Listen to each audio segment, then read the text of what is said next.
ఓ దిక్కు బతుకమ్మ సంబరాలు, ఇంకో దిక్కు దసరా నవరాత్రులు. తెలంగాణ అంతటా సంబరాలే సంబరాలు అన్నట్టు దసరా నవరాత్రులు అప్పుడు అమ్మవార్ల గుళ్ళని చూడాలి. అసలు ఏమన్నా ముస్తాబైతే అనోళ్ళ దేవతలు రోజుకొక అవతారంలా మనకు కనబడతారు. అమ్మవారి అవతారాలను చూసి భక్తులు మురిసిపోతారు. మరి అట్లట్లా అమ్మవార్ల కాడికి పోయి దర్శనం చేసుకొని దేవుని అర్థాలు తీసుకుందాం మనం. రండి.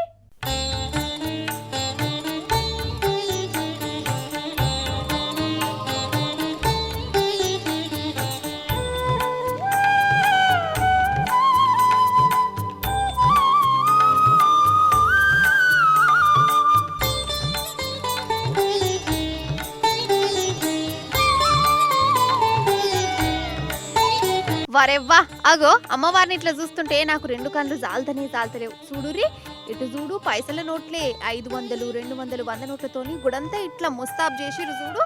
అగో అటు ఇటు అమ్మవారి మీద అటు పక్క పొంటి అసలు పైసలు ఎడలేవు చెప్పురి మీరే.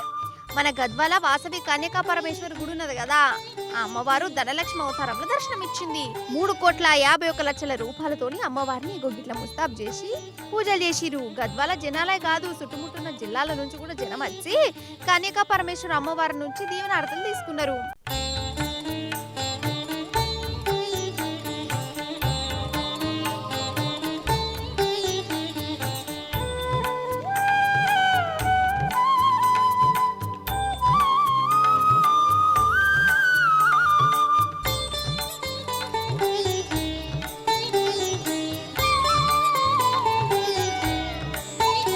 గద్వాల ధనలక్ష్మి అవతారంలో దర్శనం ఇచ్చింది కదా.